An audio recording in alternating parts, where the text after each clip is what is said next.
भारत माता की, भारत माता की, भारत माता की, वंदे वंदे वंदे। सबसे पहले इस कार्यक्रम की संरचना करने के लिए पूरी टीम को बधाई देता हूं, धन्यवाद देता हूं, आभार व्यक्त करता हूं कि आपने मुझे बुलाया यहां पे। आप सब लोग सामने आए बैठे, सबको मैं प्रणाम करता हूं, अपना स्नेह भेंट करता हूं।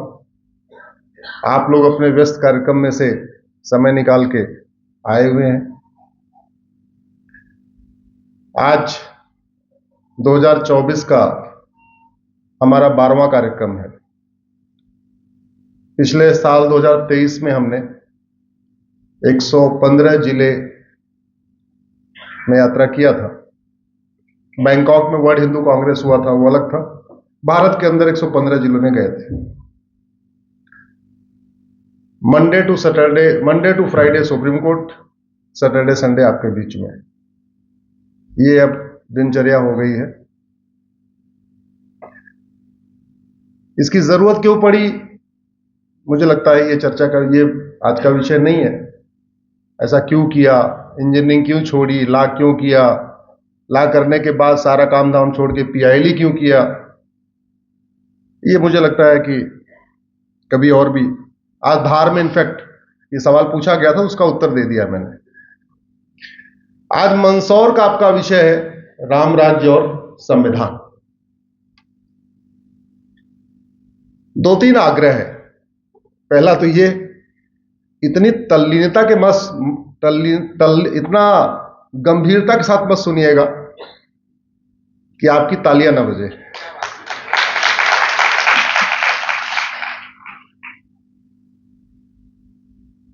और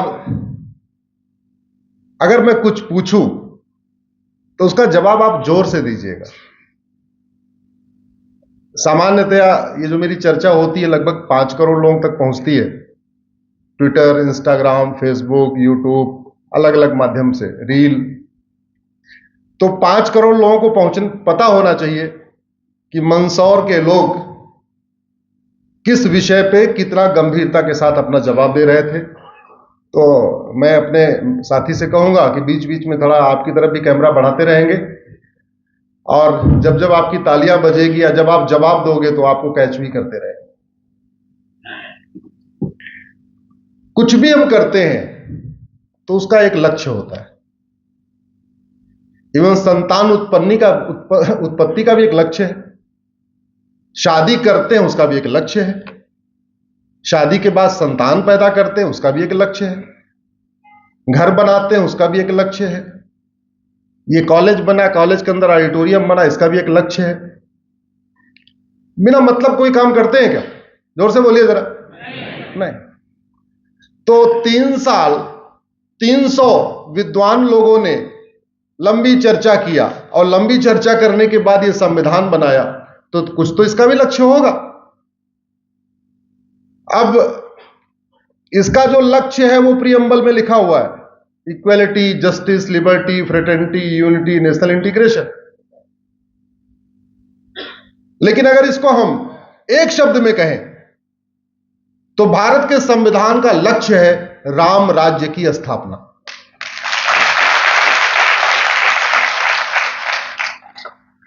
जुडिशरी का भी काम है भारत में राम राज्य की स्थापना हो। विधायिका का भी कर्तव्य है कि वो राम राज्य स्थापित करे। कार्यपालिका का भी कर्तव्य है वो राम राज्य स्थापित करे। न्यायपालिका का भी कर्तव्य है राम राज्य स्थापित करे।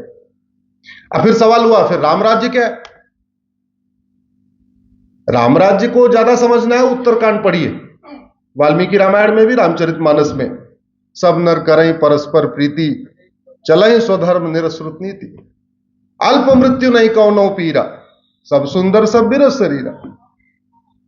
एक नारी व्रत, सोचिए हजारों साल पहले क्या व्रत लिया? एक नारी, एक पति, एक पत्नी।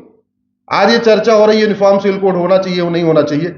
हजारों साल पहले दुई सुत सीता सुंदर जाए, भगवान राम के भी 2 बच्चे, लक्ष्मण जी के भी 2 बच्चे, भरत जी के भी 2 बच्चे, शत्रुघ्न जी के भी 2 बच्चे।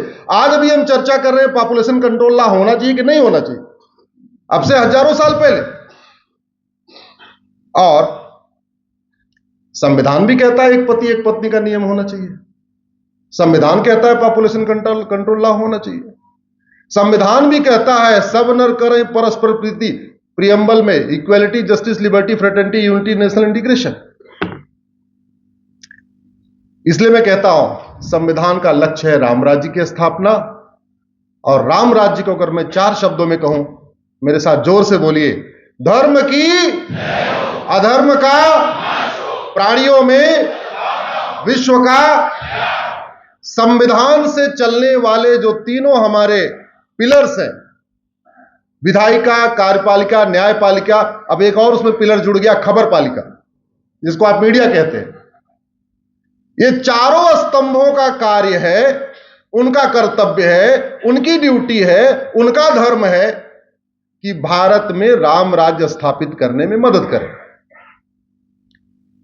अब आप सोच रहे होंगे जब राम राज्य सरकार को ही करना है, शासन को करना है, तो आपको क्या करना है? आपको भी अपना अपना स्वधर्म का पालन करना है। व्यापारी मनसा वाचा कर्मणा व्यापार करे, शिक्षक मनसा वाचा कर्मणा शिक्षा दे, ड्राइवर मनसा वाचा कर्मणा गाड़ी चलाए, डॉक्टर मनसा वाचा कर्मणा इलाज करे। अपने अपने स्वधर्म का ईमानदारी से पालन करें। यह हमारा जनता का, पब्लिक का यह कर्तव्य है। लेकिन धर्म की जय हो, यह केवल समाज का कार्य नहीं है। यह किसका कार्य है? चारों स्तंभों का, न्यायपालिका, विधायिका, कार्यपालिका और खबरपालिका। अधर्म का नाश हो, यह सबसे बड़ा कर्तव्य है कार्यपालिका का, सरकार का, शासन का। प्राणियों में सद्भावना हो, उसके लिए शिक्षा व्यवस्था अच्छी बनानी पड़ेगी। यह मैकाले सिस्टम खत्म करना पड़ेगा, मदरसा सिस्टम खत्म करना पड़ेगा, भारत में शिक्षा का भारतीकरण करना पड़ेगा, तब प्राणियों में सद्भावना होगी। और विश्व का कल्याण हो, भारत का कल्याण हो तो विश्व का कल्याण होगा। उसके लिए इस तरीके का व्यापार व्यवस्था बनानी पड़ेगी जिससे न हमारी संस्कृति नष्ट हो, न हमारी परंपरा नष्ट हो। प्रत्येक बिजनेस का हेल्थ इंपैक्ट असेसमेंट करना पड़ेगा, सोशल इंपैक्ट असेसमेंट करना पड़ेगा, इन्वायरमेंट इंपैक्ट असेसमेंट करना पड़ेगा। और अभी होता भी, जैसे आप कोई फैक्ट्री लगाइए तो उसका इन्वायरमेंट इंपैक्ट असेसमेंट होता है कि यहां से कितना धुआं निकलेगा। अगर कुछ लोग फैक्ट्री उक्ट्री लगाए होंगे तो उनको पता होगा, वो जनरेटर से कितना धुआं निकलेगा, इसका असेसमेंट होता है, लाइसेंस लेना पड़ता है।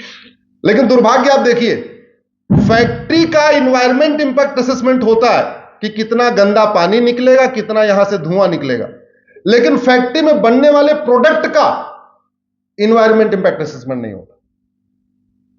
फैक्ट्री में बन क्या रहा है, यानी दारू की फैक्ट्री में जो डीजल से कितना धुआं निकलेगा वो तो जांचा जाता है, लेकिन दारू से हमारी संस्कृति नष्ट होगी, हमारी परंपरा नष्ट होगी, हमारी यंग जनरेशन बर्बाद होगी, हमारी यूथ बर्बाद होगी, क्राइम बढ़ेगा, करप्शन बढ़ेगा, व्याभिचार बढ़ेगा, बलात्कार बढ़ेगा। वो इंपैक्ट असेसमेंट नहीं होता। तो अगर भारत का कल्याण करना, विश्व का कल्याण करना, तो एक हमें यूनिफॉर्म सिविल कोड के साथ साथ यूनिफॉर्म बिजनेस कोड भी बनाना पड़ेगा। और प्रत्येक सामान का जो कुछ हम निर्माण करते हैं देखना पड़ेगा इससे हेल्थ के ऊपर क्या असर पड़ रहा है, समाज के ऊपर क्या असर पड़ रहा है, व्यक्ति के शरीर पे क्या असर पड़ रहा है, व्यक्ति के मन पे क्या असर पड़ रहा है। तो हेल्थ इंपैक्ट असेसमेंट भी करना पड़ेगा, मेंटल इंपैक्ट असेसमेंट भी करना पड़ेगा, सोशल इंपैक्ट भी असेसमेंट करना पड़ेगा। सहमत है कि नहीं? जोर से बोलिए जरा।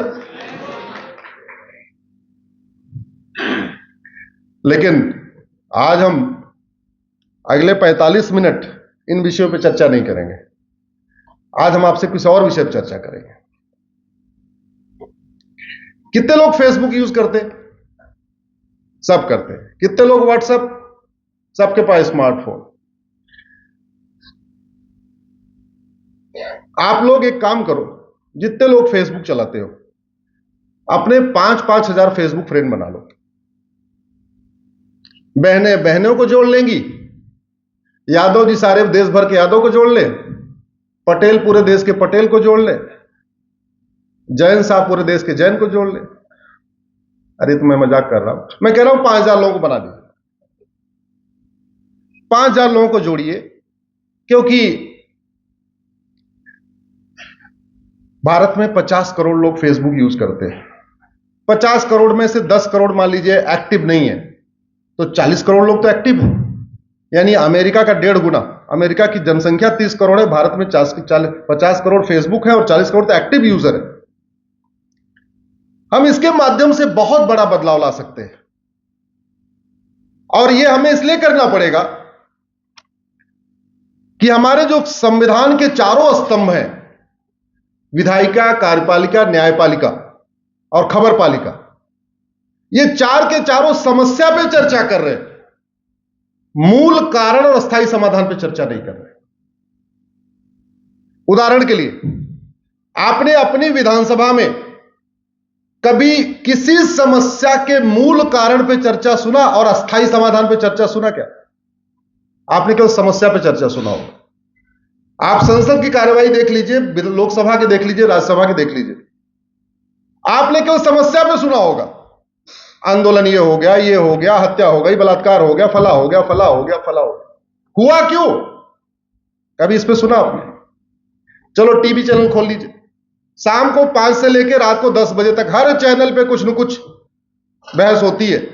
दंगल, मुकाबला, सबसे बड़ा मुकाबला, ये वो, ऐसे ऐसे नाम है कार्यक्रमों के। बड़े बड़े एंकर एंकरिंग करते हैं। आपने शाम को 5 से 10, मैं आपसे कह रहा हूं, एक बार आप 5 घंटे लगाइए, इलेक्ट्रॉनिक चैनल को देखिए, न्यूज चैनल की डिबेट को। 5 घंटे के बाद आपको समस्या तो पता चल जाएगी, लेकिन किसी समस्या का मूल कारण और अस्थायी समाधान नहीं पता चलेगा। एंकर क्या करेगा? दोनों को लड़ाता रहेगा, और दोनों तरफ के दोनों 2 पार्टी 3 पार्टी जितने भी हैं वो लड़ते रहेंगे, लड़ते रहेंगे, लड़ते रहेंगे, तू तू तू तू तू तू तू तू, बस। तो इसलिए नागरिक के रूप में आपका कर्तव्य आवश्यक हो गया है। कर्तव्य, हम केवल इतना रिक्वेस्ट कर रहे हैं, सोशल मीडिया का उपयोग करिए, समस्या नहीं, मूल कारण और अस्थायी समाधान लिखना शुरू करिए। अपना बर्थडे का फोटो भी डालिए, शादी विवाह की फोटो भी डालिए, अपना डीपी भी चेंज करती है, बाकी जो काम करते रहिए, लेकिन राष्ट्रहित में जो आपको समस्या समझ में आए। अब समस्या का मूल कारण कैसे समझ में आएगा? आप किसी समस्या में 5 बार वाई लगाइए। सड़क टूट गई, वाई।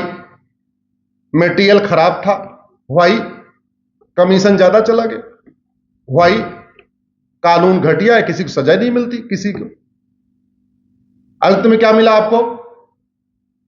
चौथा वाई के बाद उत्तर क्या मिला? कानून घटिया है। भारत की 80% समस्याएं मानव निर्मित हैं। कोई एक समस्या बताइए जो भगवान राम दे रहे हो, कृष्ण दे रहे हो, भगवान महावीर दे रहे हो, भगवान बुद्ध दे रहे हो। हम आप जिन समस्याओं से परेशान है, उसमें कोई एक समस्या बताइए जो दैविक समस्या हो, दैवीय समस्या हो। है कोई? हम जितनी समस्याओं से पीड़ित हैं, वो कौन सी समस्याएं हैं? मानव निर्मित समस्याएं। और याद रखिए, मानव निर्मित समस्याओं का समाधान किसको करना पड़ेगा? मानव।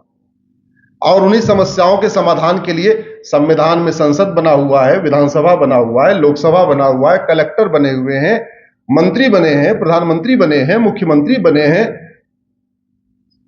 सांसदों विधायकों के ऊपर हर साल 55,000 करोड़ रुपए खर्च होता है, वेतन भत्ता, गाड़ी बंगला पे।